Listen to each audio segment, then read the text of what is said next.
दोस्तों, मैं आपकी दोस्त ऑडियो जीनी क्यू से बोल रही हूँ। आज मैं आपके लिए लेकर आई हूँ एक ऐसी किताब का समरी जिसने लाखों लोगों की सोच बदल दी। एक ऐसी किताब जो आपको रुकना नहीं बल्कि आगे बढ़ना सिखाती है। किताब का नाम है स्टे हंग्री स्टे फूलिश, जिसे लिखा है रश्मि बंसल ने। स्टे हंग्री स्टे फूलिश रश्मि बंसल की एक बेहतरीन किताब है जो भारतीय उद्यमियों एंटरप्रेन्योर्स की कहानियों को बयां करती है। दोस्तों, इस किताब को पढ़ते हुए मुझे एक बात बार बार महसूस हुई। जिंदगी कभी तैयार नहीं मिलती, लेकिन सपने हमेशा तैयार मिलते हैं। बस हमें चाहिए भूख, सपनों की भूख, और पागलपन, उन्हें पाने का पागलपन। तो चलिए मैं आपको इस किताब की कहानियाँ अपने शब्दों में सुनाती हूँ। आप सुन रहे हैं सफलता की कहानी, और आज मेरे हाथ में एक ऐसी किताब है जिसने मेरे भीतर की आग को और भड़का दिया है। Stay hungry stay foolish. ये सिर्फ एक किताब नहीं है दोस्तों, ये IIM अहमदाबाद के उन ग्रेजुएट्स की 25 सच्ची धड़कती कहानियों का संग्रह है जिन्होंने लाखों की आरामदायक नौकरी को ठुकरा कर अपने जुनून और अपने सपनों को चुना। ये कहानियाँ उन 25 लोगों की जिन्होंने IIM से निकलकर बड़े बड़े पैकेज नहीं तलाशे, उन्होंने तलाशा अपना रास्ता, अपना सपना, अपनी मंजिल।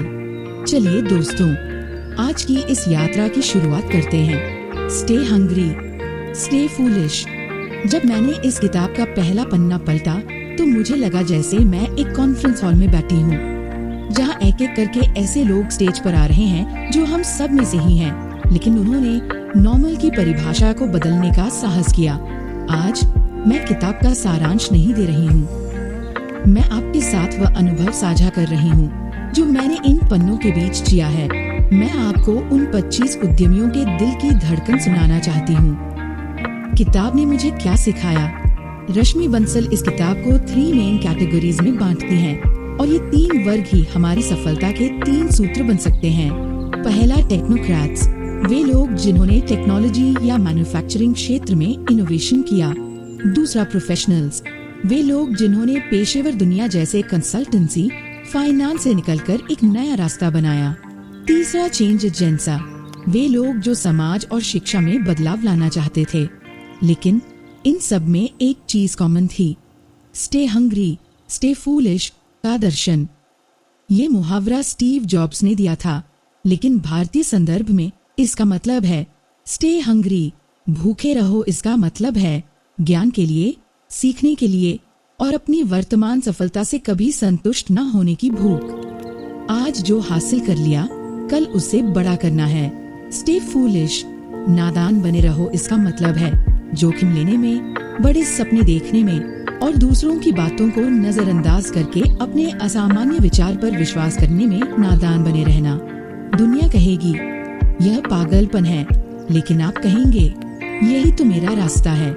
किताब का सबसे बड़ा मूल्य, इसने मुझे सिखाया कि सफल होने के लिए आपके पास बहुत सारा पैसा, बहुत सारे कनेक्शन या बहुत ज्यादा उम्र का होना जरूरी नहीं है। जरूरी है तो बस एक आइडिया और उसे जमीन पर उतारने का पागलपन। किताब में 25 कहानियां हैं, लेकिन कुछ ने मेरे दिमाग पर गहरी छाप छोड़ी। मैं चाहती हूँ कि आप भी उनसे सीखें।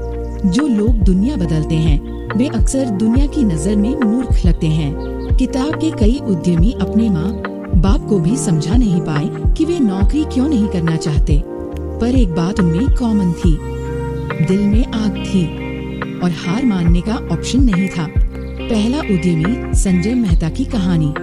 संजय मेहता की कहानी पढ़ते हुए मुझे लगा जिंदगी में किसी भी छोटे बीज को नजरअंदाज नहीं करना चाहिए। IIM से निकलकर उन्हें भी लाखों की नौकरी मिल सकती थी, लेकिन उन्हें अपने दिल की सुननी थी। उन्होंने शुरू किया एक छोटा सा डिजिटल बिजनेस, जहां शुरुआत में क्लाइंट मिलना मुश्किल था, पैसे लगभग खत्म, और लोग कहते थे अरे छोड़ो, नौकरी कर लो। लेकिन संजय ने एक लाइन में जवाब दिया, अगर मैं खुद पर भरोसा नहीं करूंगा तो कौन करेगा। आज वही संजय मेहता भारत के सबसे बड़े एंजल इन्वेस्टर्स में गिने जाते हैं। मॉरल, अगर शुरुआत छोटी है तो चिंता मत करो, दिल बड़ा होना चाहिए। दृढ़ता की कहानी, महावीर प्रसाद शर्मा। महावीर प्रसाद बहुत अमीर परिवार से नहीं आए थे। उन्हें IIM जाने के लिए लोन लेना पड़ा। सबको लगा कि वे मैनेजर बनेंगे, कार में घूमेंगे, पर उन्होंने चुना बिजनेस। उनकी पहली कंपनी फ्लॉप हो गई, दूसरी आधी चल पाई, दोस्त भी छोड़ गए, लेकिन वे टिके रहे। और फिर एक दिन उनकी कंपनी की वैल्यू करोड़ों में पहुंच गई। किताब इस कहानी से सिखाती है, हार असफलता नहीं होती। हार तो तब होती है जब आप कोशिश करना छोड़ देते हैं। Passion versus salary, Veer Singh का निर्णय। वीर सिंह को 20 लाख का पैकेज मिला था। घर में जश्न, रिलेटिव्स प्राउड कर रहे थे, लेकिन दिल में कुछ खाली था। एक दिन उन्होंने सोचा, क्या मैं पूरा जीवन किसी और के सपने पूरे करूंगा? उन्होंने चुटकी में नौकरी छोड़ी और ऑर्गेनिक फार्मिंग शुरू कर दी। लोग मजाक उड़ाते थे। IIM की डिग्री लेकर किसान बन गया, लेकिन आज उनके ऑर्गेनिक रिसोर्ट और प्रोडक्ट्स विदेशों तक भेजे जाते हैं। मॉरल, वो काम चुनो जो तुम्हारे दिल को जिंदा रखे। दोस्तों का मजाक, लेकिन विश्वास कम नहीं होना चाहिए। किताब में कई बिजनेसमैन ने कहा, सबसे पहले दोस्त हंसते हैं, फिर परिवार डरता है और आखिरी में दुनिया ताली बजाती है। ये लाइफ का नियम है। लोग तभी विश्वास करते हैं जब आप साबित कर देते हैं। नंदन निलेकनी, इन्फोसिस की कहानी। किताब इन्फोसिस के शुरुआती दिनों का जिक्र करती है, जब 5 लोग मिलकर एक छोटे से कमरे में बैठे थे। न फर्नीचर था, न पैसा, न गारंटी, लेकिन एक ही चीज थी, विजन। आज इन्फोसिस दुनिया की सबसे बड़ी 80 कंपनियों में है।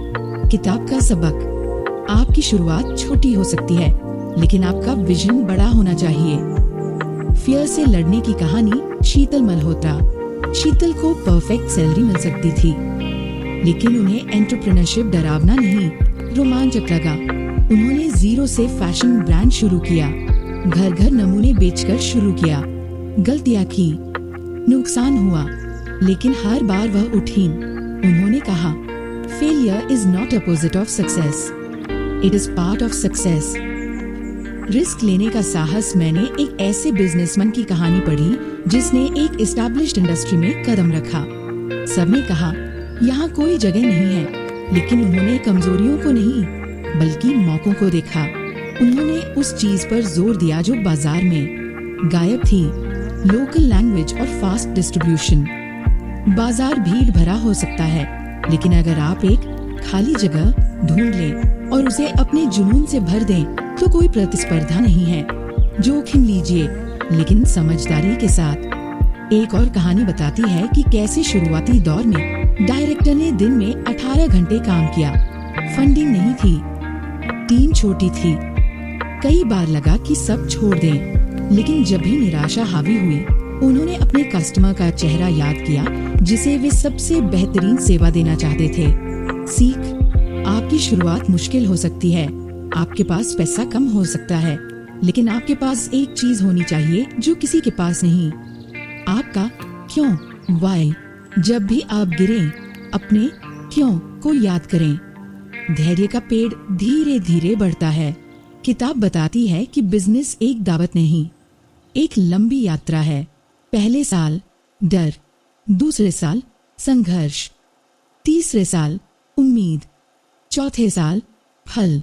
कभी भी इंस्टेंट सक्सेस की उम्मीद मत करो।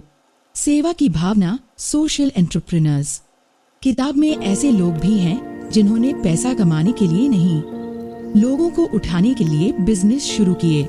किसी ने ट्राइबल महिलाओं के लिए हैंडीक्राफ्ट बिजनेस शुरू किया, किसी ने रूरल एजुकेशन स्टार्टअप्स और किसी ने स्लम किड्स के लिए लर्निंग सेंटर्स। इन सबसे एक सीख मिलती है, अगर आपका काम समाज को छूता है तो उसका प्रभाव दोगुना होता है। यहाँ 3 सूत्र हैं जो मैंने इस किताब से निकाले हैं और जिन्हें मैं चाहती हूँ कि आप आज ही लागू करें। सूत्र 1, समस्या ढूंढो, समाधान नहीं। The problem solver mindset. किताब के सारे सफल लोगों ने सबसे पहले एक समस्या देखी, न कि एक बाजार। एक्शन, अपने आसपास देखिए, लोग किस बात से परेशान हैं, क्या चीज उन्हें तंग करती है। आपकी समस्या जितनी बड़ी होगी, आपका समाधान और आपका बिजनेस उतना ही बड़ा होगा। समस्या के साथ प्यार में पड़ जाओ। सूत्र 2, अपना गुरु खुद बनो। The self learner. IIM से पास होने के बावजूद इन लोगों ने यह नहीं सोचा कि अब पढ़ना बंद। उन्होंने हर विफलता से, हर कस्टमर से और हर गलती से सीखा। एक्शन, रुकिए मत। पढ़ना, सुनना और सीखना बंद मत कीजिए। अपनी इंडस्ट्री के बारे में, टेक्नोलॉजी के बारे में और लोगों के साइकोलॉजी के बारे में भूखे रहिए। अपने ज्ञान को अपना सबसे बड़ा हथियार बनाओ। सूत्र 3, अपनी बेवकूफी पर कायम रहो। The persistence of foolishness. जब आप अपने आइडिया पर काम करना शुरू करेंगे तो दुनिया आपको रोकेगी। परिवार, दोस्त और यहाँ तक कि आपका अपना डर भी। याद रखें, स्टे फूलिश का मतलब है लोगों के डाउट्स को एक तरफ रखकर अपने असामान्य विचार पर अटूट विश्वास रखना। जब दुनिया कहे यह नहीं हो सकता, तब आपका पागलपन कहे मैं इसे करके दिखाऊंगा। सबसे बड़ा सबक, जो काम किसी ने नहीं किया है उसे करने में ही सबसे बड़ी ग्रोथ है। किताब का सबसे बड़ा संदेश। हर कहानी पढ़कर लगता है जिन्होंने अपने सपनों पर भरोसा किया उन्हें रास्ते खुद बनते चले गए। स्टे हंग्री, सीखने की भूख। स्टे फूलिश, जोखिम लेने का पागलपन। दोनों साथ हों तो मंजिल दूर नहीं, बस कदम ठहरने नहीं चाहिए। आज इस ऑडियो को बंद करने से पहले मैं चाहती हूँ कि आप 2 काम करें। पहला, एक कागज और कलम उठाएं। उससे एक बड़े विचार को लिखें जिसे दुनिया ने आपको ये कहकर छोड़ने को कहा कि ये बेवकूफी है। दूसरा, उस विचार को जमीन पर उतारने के लिए आज का पहला छोटा कदम क्या होगा, उसे भी लिखें। याद रखिए, सफलता एक डेस्टिनेशन नहीं है, ये एक यात्रा है और इस यात्रा में भूखे रहना और पागल बने रहना ही आपका फ्यूल है। दोस्तों, ये थी स्टे हंग्री स्टे फूलिश से मिली वो सीखें जिन्हें पढ़कर मुझे लगा कि जिंदगी हमें मौका नहीं देती, हम खुद मौके बनाते हैं। अगर इस ऑडियो बुक ने आपके दिल में एक भी चिंगारी जलाई हो तो इसे अपने दोस्तों से जरूर शेयर करें, क्योंकि सपने अकेले देखे जाते हैं पर पूरे करने के लिए पूरी दुनिया मदद करती है। अगर आपको हमारी कहानी अच्छी लगी तो चैनल को सब्सक्राइब करें और दोस्तों के साथ शेयर करें। कमेंट करना ना भूलें। मैं हूँ आपकी दोस्त ऑडियो जीनी क्यू और आपसे विदा लेते हुए बस एक ही बात कहूँगी, सपने देखते रहो, सपनों के लिए भूखे रहो और दुनिया चाहे कुछ भी कहे, थोड़ा फूलिश बने रहो, क्योंकि असली कमाल वही लोग करते हैं जिन्हें शुरू में पागल कहा जाता है।